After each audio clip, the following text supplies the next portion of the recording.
Director Shankar, Mani Ratnam తర్వాత తెలుగు వాళ్లకు తమిళ సినిమాపై ఆసక్తి కలిగించిన దర్శకుడు. తమిళ సినిమాను కమర్షియల్గా పైకి లేపిన డైరెక్టర్. ఎంతో మంది 80s, 90s కిడ్స్ కి స్టార్ డైరెక్టర్. స్టార్ డైరెక్టర్గా ఇప్పుడు రాజమౌళి అందుకుంటున్న జేజేలు శంకర్ తన సినిమాలతో ఎప్పుడో అందుకున్నాడు. సామాజిక సమస్యలను తన సినిమాలకు ప్రధాన కథావస్తువులుగా మార్చుకుని సోషల్ ప్రాబ్లమ్స్ కి కమర్షియల్ హంగులు అద్ది మాస్ అండ్ క్లాస్ ఆడియన్స్ ని మెప్పించటంలో శంకర్కు సాటి ఎవరూ లేరు. దక్షిణాది సినిమాలతో హోల్ ఇండియా మాట్లాడుకునేలా చేసిన దర్శకుడు శంకర్. పాన్ ఇండియా సినిమా పదానికి మొదటి torch bearer. Baahubali, KGF, Pushpa సినిమాల కంటే ముందు హిందీలో హిట్స్ కొట్టిన డైరెక్టర్ శంకర్. కానీ ఇదంతా గతం. ప్రస్తుతం శంకర్ ఫామ్ తగ్గింది. తీసే ప్రతి సినిమాలో శంకర్ మ్యాజిక్ మిస్ అవుతుంది. అసలు శంకర్కేమైంది? ఆయన సినిమాలు ఎందుకు దెబ్బకొడుతున్నాయి? శంకర్ సినిమాలు మిస్ఫైర్ అవ్వడానికి కారణమేంటో తెలుసుకుందాం. శంకర్ తమిళనాడులోని కుంభకోణంలో ఆగస్టు 17, 1964లో షణ్ముగం, ముత్తులక్ష్మి దంపతులకు జన్మించాడు. సినీ పరిశ్రమకు రాకముందు సెంట్రల్ పాలిటెక్నిక్ కాలేజీలో మెకానికల్ ఇంజనీరింగులో డిప్లొమా పూర్తి చేశారు. అయితే చిన్నతనం నుంచి శంకర్కు నటుడు అవ్వాలని కోరిక ఉండేది. వసంతరాగం, సీత ఇలా కొన్ని సినిమాలతో యాక్టర్గా కెరీర్ స్టార్ట్ చేశాడు శంకర్. ఇలా సినిమాలు చేస్తూనే శంకర్ నాటకాలు సొంతంగా రాసి ఫ్రెండ్స్తో కలిసి ప్రదర్శించేవాడు. ఇలా నాటకాలు వేస్తున్న శంకర్ను ఓ రోజు విజయ్ దళపతి తండ్రి తమిళ డైరెక్టర్ ఎస్.ఏ. చంద్రశేఖర్ చూశారు. శంకర్ రాసిన నాటకాలు నచ్చటంతో చంద్రశేఖర్ గారు శంకర్ని పిలిచి మరీ 1986లో ఆయన డైరెక్ట్ చేసిన వసంతరాగం, 1990లో సీత సినిమాల్లో శంకర్కు నటుడిగా అవకాశాలు ఇచ్చారు. ఆ పాత్రలకు పేరు రాలేదు, ఇక లాభం లేదు అనుకున్న చంద్రశేఖర్ గారు శంకర్ని నాకు అసిస్టెంటుగా చేయమని అడిగారు. అందుకు ఓకే చెప్పిన శంకర్ అసిస్టెంటు డైరెక్టర్గా కెరీర్ స్టార్ట్ చేశారు. రాజేష్ ఖన్నాతో తీసిన జై శివశంకర్ మూవీతో మంచి పేరొచ్చింది.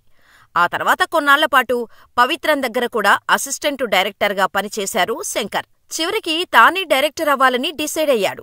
డైరెక్టర్గా సొంత ప్రయత్నాలు మొదలుపెట్టారు. అలా మలయాళం, తమిళ్లో సినిమాలో తీసే కుంజుమన్ కేటికి శంకర్ కథ వినిపించాడు. శంకర్ చెప్పిన కథ ఆయనకు బాగా నచ్చేసింది. హీరోగా ఎవరనుకుంటున్నావ్ అంటే కమల్ హాసన్ పేరు చెప్పాడు శంకర్. పాలిటిక్స్ ఉన్న సినిమా చేయనని కమల్ చెప్పేటంతో రాజశేఖర్ దగ్గరకు కథ వెళ్ళింది. ఆయన కూడా రిజెక్ట్ చేయటంతో యాక్షన్ హీరో అర్జున్ దగ్గరకు చేరింది. ఆయన కథ వినకుండానే నో చెప్పారట. కారణం, జెంటిల్మ్యాన్కు ముందు అర్జున్ తన ఓన్ డైరెక్షన్లో సేవగన్ అనే సూపర్ హిట్ సినిమా తీసుకున్నారు. అప్పటివరకు తనను పట్టించుకోని డైరెక్టర్లు సినిమా హిట్టయ్యాక ఆయన ఇంటి చుట్టూ క్యూ కట్టడంతో కథ విననని చెప్పాడు అర్జున్. అయితే శంకర్ రిక్వెస్ట్ చేయటంతో కథ విన్న అర్జున్కి కథ చాలా నచ్చింది. శంకర్కు నో చెప్పలేక ఈ సినిమా మనం చేద్దాం అని చెప్పాడు. ఇలా 1993లో జెంటిల్మెన్ సినిమా కోసం మొదటిసారి మెగాఫోన్ పట్టి డైరెక్టర్ అయ్యాడు శంకర్. ఫస్ట్ మూవీనే సూపర్ హిట్. విద్యా వ్యవస్థలోని లోపాలపై ఆయన సంధించిన బాణం సూటిగా తాకటంతో అందరి ప్రశంసలు దక్కాయి. పైగా ఫస్ట్ సినిమా రోజాతోనే నేషనల్ అవార్డు కొట్టిన ఏ.ఆర్. రెహమాన్ మ్యూజిక్ డైరెక్టర్గా ఉండటంతో జెంటిల్మ్యాన్ తమిళనాడు వ్యాప్తంగా సెన్సేషన్ క్రియేట్ చేసింది. తెలుగు, మలయాళంలోకి డబ్బవటంతో పాటు హిందీలోనూ విడుదలైంది. ఈ జోష్తో శంకర్ ఆ వెంటనే ఒక లవ్ స్టోరీని తీసుకున్నారు. అయితే ప్రేమికుడు రొటీన్ లవ్ ఎంటర్టైనర్గా అనిపించలేదు. అంతవరకు డాన్సులతో అదరగొట్టిన ప్రభుదేవాలో ఎంత సీరియస్ నటుడున్నాడో, ఎమోషన్స్ను ఎంత అద్భుతంగా పండించగలడో చూపించి అందరినీ ఆశ్చర్యపరిచారు. టెర్రరిజం టచ్ కూడా ఇవ్వటంతో కొత్త ఫ్లేవర్ వచ్చింది. ఇక కమల్ హాసన్తో తీసిన భారతీయుడు ఓ సెన్సేషన్. లంచగొండితనంతో దేశం ఎలా నాశనమవుతుందో చూపారు. ఇక రోబో చూశాక అందరికీ మతులు పోయాయి. ఇలాంటి ప్రయోగాలు హాలీవుడ్లో మాత్రమే జరుగుతాయనుకున్న ఇండియన్ ఆడియన్స్కి శంకర్ మనమేం తక్కువ కాదని నిరూపించాడు. నిజాయితీపరుడు ఒకరోజు పాలించినా ఎంత మార్పు వస్తుందో ఒకే ఒక్కడులో చూపించిన తీరుకు జనం ఫిదా అయ్యారు.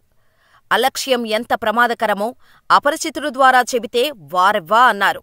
జీన్స్ ద్వారా ప్రేమను సరికొత్తగా చూపించిన తీరు ప్రేక్షకులకు తెగనచ్చింది. కొందరు బాయ్స్ సింపుల్ జీవితాల్ని ఎంతో స్పెషల్గా మార్చేసిన విధానం మెప్పించింది. విదేశాల నుంచి స్వదేశాన్ని బాగుచేయాలని శివాజీ పడిన తపనని తెరకెక్కించిన శైలి గొప్పగా అనిపించింది. ఒక్క మాటలో చెప్పాలంటే ప్రతి సినిమాలోనూ శంకర్ ముద్ర ఖచ్చితంగా ఉంటుంది. ఇది శంకర్ సినిమా అని బల్లగుద్ది చెప్పినట్టుంటుంది. అందుకే ఆయన మేకింగ్ స్టైల్కి అందరూ ఫ్యాన్సే. ఇలా 2010లో తన కలల ప్రాజెక్టు రోబోని విడుదల చేశారు శంకర్. సూపర్ స్టార్ రజనీకాంత్, ఐశ్వర్యారాయ్తో తీసిన ఈ సినిమా బడ్జెట్ 132 కోట్ల రూపాయలు. అప్పటికే శివాజీతో తను క్రియేట్ చేసిన రికార్డులను తిరగరాశాడు శంకర్. రోబో సృష్టించిన సునామీ అంతా ఇంతా కాదు. ప్రపంచవ్యాప్తంగా విడుదలైన రోబో ఏకంగా 290 కోట్ల రూపాయల కలెక్షన్లు కొల్లగొట్టింది. శంకర్ గురించి తెలియని వాళ్లంతా ముక్కును వేలేసుకునేలా చేశారు. ఆ తర్వాత ఏ ప్రాజెక్టు చేస్తారా అని అంతా ఆశ్చర్యంగా చూస్తున్న టైంలో తన మీదున్న హైపును తనే తగ్గించుకునేలా కెరీర్లో ఫస్ట్ టైం ఓ రీమేక్ ఒప్పుకున్నారు. బాలీవుడ్లో సూపర్ హిట్ అయిన 3 ఇడియట్స్ హక్కులు తీసుకుని తమిళంలో నన్బన్, తెలుగులో స్నేహితుడు తీశారు శంకర్. ఈ ఒక్క సినిమానే శంకర్ కెరీర్లో అనుకున్నంత స్థాయిలో ఆడని సినిమా. ఈ రీమేక్ నుంచే శంకర్ సినిమాలు నిరాశపరుస్తున్నాయి. ఆ తర్వాత విక్రమ్తో కలిసి ఐ సినిమాను తీశారు శంకర్. సినిమాకు మిక్స్డ్ టాక్ వచ్చినా కలెక్షన్లు మాత్రం కుమ్మేశాయి. దాదాపుగా 250 కోట్ల రూపాయలు వసూలు చేసింది ఐ మనోహరుడు. తిరిగి తనకు ఇష్టమైన రోబో ఫ్రాంచైజీలో 2.0 పేరుతో రోబో సీక్వెల్ తీసి మరోసారి దేశవ్యాప్తంగా బజ్ క్రియేట్ చేశారు. 2.0 ఏకంగా 570 కోట్ల రూపాయల బడ్జెట్లో శంకర్ తీస్తే ప్రపంచవ్యాప్తంగా 800 కోట్ల రూపాయలు కలెక్షన్లు సాధించింది. ఆ తరువాత భారతీయుడు 2 సినిమాకి కూడా మిక్స్డ్ టాక్ వచ్చింది. కలెక్షన్స్ పరంగా కూడా అంత పాజిటివ్ టాక్ వినిపించలేదు. ఆ తర్వాత గ్లోబల్ స్టార్ రామ్ చరణ్తో గేమ్ చేంజర్ సినిమాను 2025 జనవరి 10న సంక్రాంతి బరిలోకి దింపాడు. కానీ గేమ్ చేంజర్ సినిమాకు కూడా భారతీయుడు 2కి వచ్చినట్టే మిక్స్డ్ టాక్ వస్తోంది. మరి లాంగ్ రన్లో ఏం జరుగుతుందో వేచి చూడాల్సిందే. ఇదిలా ఉంటే మొదటి నుంచి శంకర్కు భారీ బడ్జెట్ సినిమాల డైరెక్టర్ పేరు వచ్చేసింది. జెంటిల్మ్యాన్ సినిమాకు అప్పటి వరకు ఓ తమిళ్ సినిమాకు పెట్టని ఖర్చు పెట్టారు. ఆ తర్వాత ప్రేమికుడులో బడ్జెట్ అనిపించినా సీజీ వర్క్స్ చేయించటం వల్ల బాగా ఖర్చయింది. ఆ తర్వాత భారతీయుడు విదేశాల్లో షూట్ చేయించారు. ఇక జీన్స్ సంగతి సరే.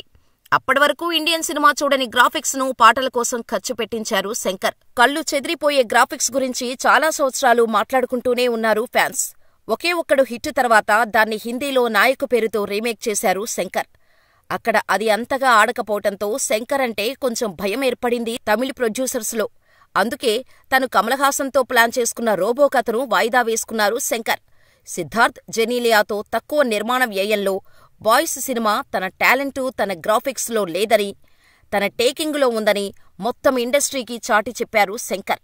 విక్రమ్తో అపరిచితుడు లాంటి భారీ హిట్ కొట్టిన తర్వాత రజనీకాంత్తో శివాజీ తీశారు. అందుకోసం 60 కోట్లు ఖర్చు పెట్టారు.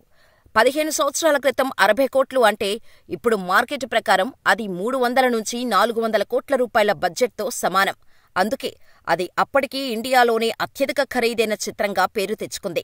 అంతేకాదు ఆ సినిమాకు శంకర్ అందిన రెమ్యూనరేషన్ ఏకంగా 10 కోట్ల రూపాయలు. ఇప్పుడు గేమ్ చేంజర్ బడ్జెట్ 450 కోట్లు. ఈ మూవీలో పాటల కోసం 75 కోట్లు ఖర్చు చేశాడు డైరెక్టర్ శంకర్. ఒకప్పుడు వరుస సూపర్ హిట్ సినిమాలు అందించిన శంకర్ ఇప్పుడు ఎందుకు ఫెయిల్ అవుతున్నాడంటే చాలానే కారణాలు చెప్పొచ్చు. మొదట కథ. అతని గత సినిమాల కథల్లో ఒక సహజత్వం ఉండేది. జనాల్లో నుంచి కథల్ని తీసుకొని సమస్యల్ని చూపెట్టేవాడు. కానీ శివాజీ తర్వాత వచ్చిన సినిమాల్లో సమస్యలు చూపెట్టినా అవి సినిమాటిక్గానే ఉంటున్నాయి. నార్మల్ ఆడియన్స్ వాటికి కనెక్ట్ అవ్వట్లేదు. శంకర్ గత సినిమాల్లో ఎమోషన్ చాలా బాగా పండేది. రోబో నుంచి సినిమాల్లో ఎమోషన్ ఉన్నా వర్కౌట్ అవ్వట్లేదు. దీనికి కారణం ఎస్ రంగరాజన్. ఈయన మారుపేరు సుజాత. ఈయన ప్రముఖ రచయిత. తమిళంలో అనేక నవలలు రాశారు. తమిళ సినిమాలకు స్క్రీన్ రైటర్గా పనిచేశారు. శంకర్ సినిమాలు అయిన శివాజీ, బాయ్స్, ఇండియన్, రోబో సినిమాలకు శంకర్ డైరెక్ట్ చేసినప్పటికీ డైలాగులు రాయటం కానీ, కథలో హంగులో అద్దటంలో కానీ ఈయన శంకర్కు సహాయంగా ఉండేవారు. అయితే రంగరాజన్ గారు 2008 ఫిబ్రవరి 27న చనిపోయారు. అప్పటినుంచే శంకర్ సినిమాల్లో మ్యాజిక్ మిస్ అయింది. శంకర్ సినిమాల్లో ఉండే సహజత్వం పోయింది. రైటర్ సుజాత లేకపోవటం వల్లే శంకర్ ఫెయిల్ అవుతున్నాడని సినీ వర్గాల్లో ఇప్పటికీ టాక్ నడుస్తోంది.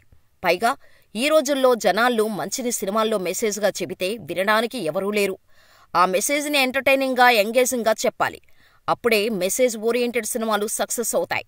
కానీ శంకర్ సినిమాల్లో ఈ మ్యాజిక్ మిస్ అవ్వటం వల్లే భారతీయుడు 2 డిజాస్టర్ అయింది. ఇప్పుడు గేమ్ చేంజర్ కూడా మిక్స్డ్ టాక్ మూటకట్టుకుంది. ఒకప్పుడు ఫైట్లు, కథ, కథనం ఇలా అన్నిటితో మెప్పించే సినిమాలు తీసిన శంకర్ గేమ్ చేంజర్తో అయినా కంబ్యాక్ ఇస్తాడేమో లాంగ్ రన్లో చూడాలి మరి.